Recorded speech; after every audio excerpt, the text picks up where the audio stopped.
Bitcoin is currently sitting at a price of $35,600. And many have been left wondering, will there be a relief bounce or is there going to be a capitulation? Well, let's take a closer look at the charts to see what they're indicating. All right.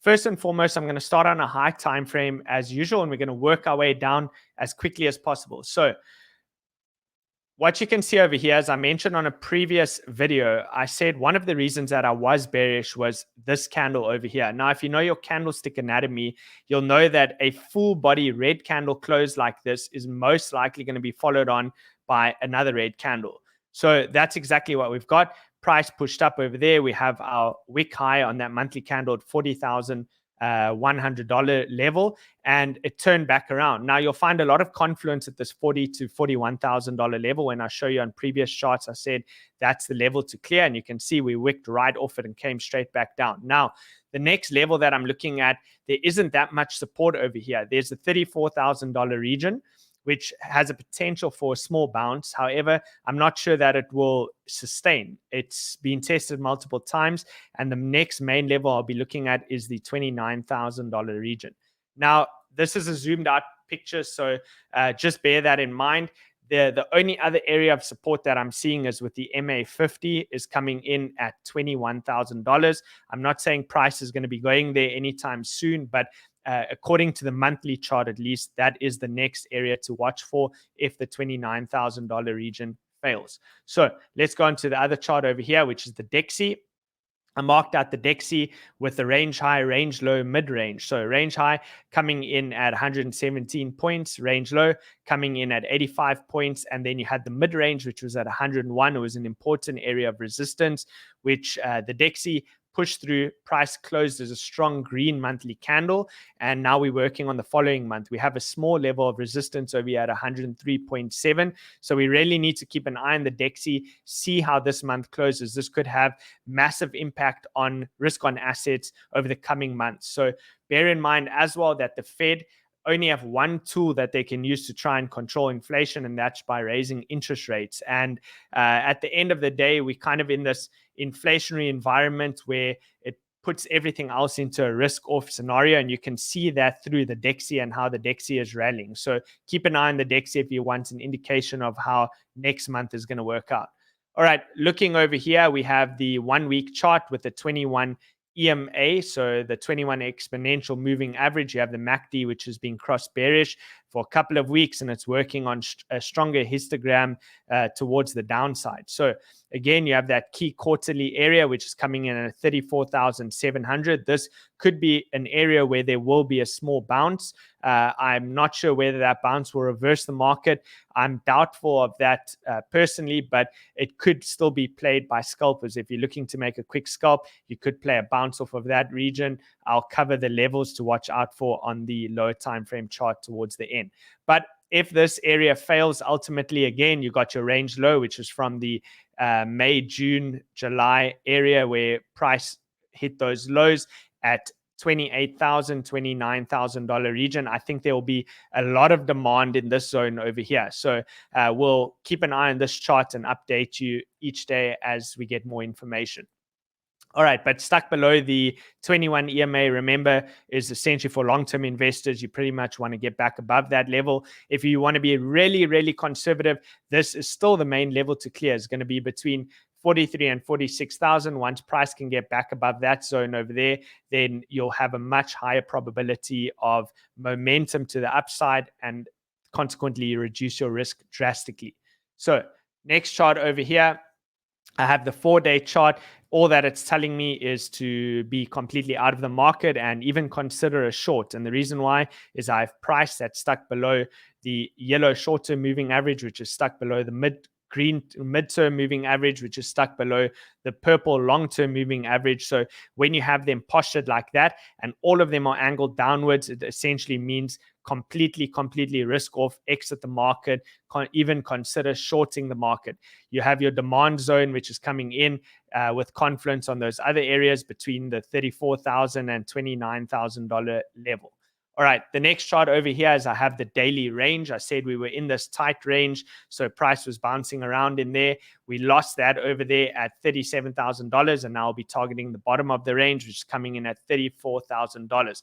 I'd like to see where price is sitting when we get around the 1st of June, so towards the end of this month, and the reason being is that's when the Fed start with their quantitative tightening.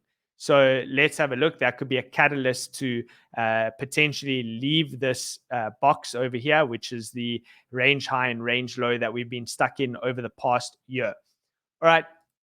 The next chart that I have over here is the moon phases. So the moon phases seem to have a very, very high probability of working out. And the bare moons are even stronger when obviously considered and taken with the trend. So if the trend has been down and you got a bare moon, it's been even more powerful. When you get a bull moon in a downtrend, it's usually been a small relief rally and it gives you a potential to exit. So that was a bull trap at 43,000. A lot of people got caught out on, but so far it's worked. We lost this diagonal that everybody was following, and that's when price started to rapidly accelerate towards the downside. The target area over here is going to be those previous wicks, again coming in between the $29,000 and $34,000 level. So keep an eye on that chart. Next up, I have the Psychology of a Wall Street cheat sheet. So this is just the psychological phases that people go through in the different cycles. I'm going to post this on my Twitter. I'd love it if you all had a vote on this, and let's see where you think we are in the cycle. You should see a card that will pop up on the top of the screen or take you straight to my Twitter. Make sure that you follow me and vote on this. I want to get a sort of sentiment from the actual community to find out where you guys think we are, so we know how much longer this could last. The next chart I have over here is my main chart. It's the 4-hour chart. It's the chart that I make all my trades off. And we have the highs, which came in at 47,000, lower highs, lower lows, been governing us nicely throughout this whole cycle. We had the fake out that came over here where we set the higher high at $43,000, rejected off the 200 simple moving average, and then price continued to come back down.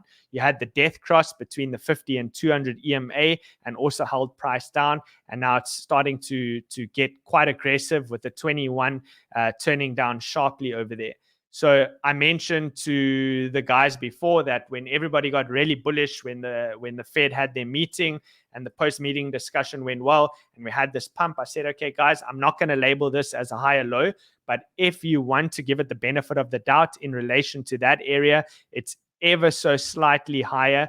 Give it the benefit of the doubt, but the main level to clear remains this $41,000 region. I said I will absolutely not be taking any long positions unless price can get above that main level, and then I'd buy the next higher low following that. So one higher low, higher high, next higher low I'd consider buying. And this is why you have those rules in place. If you lose those rules, you end up losing money. You got to stick with your strategy. So now that main level to clear, since we've lost that, this box can be moved down. This is going to be your new zone. Your new zone to clear has moved down. And we've been doing this since $47,000. We've just been moving at level to level to level, and it's kept us safe and out of the market. So new level to clear is going to be between $39,000 and $40,000. Once you start to set a higher high above that, then we can wait for the next higher low. If we establish that higher low, great, we'll be able to enter the market. Now, where is price currently? So you had that diagonal trend line, which only had a couple of wicks on the weekly chart, and we lost that area. I would expect that price could potentially have some sort of a bounce from this green box territory. It's most likely going to come back up towards this zone, and this is very optimistic that it's going to come as high as $37,500 level. Have a look to see what it does there. It may turn this previous area of support into resistance, so an SR flip, and then price will go back down. So any buys that I make, I said I do have a level of interest at the $34,000 region. If I do place any bids over there, I will let you know on Twitter. However, I'll go in with a small position size, not my whole portfolio, because I don't believe this is over yet.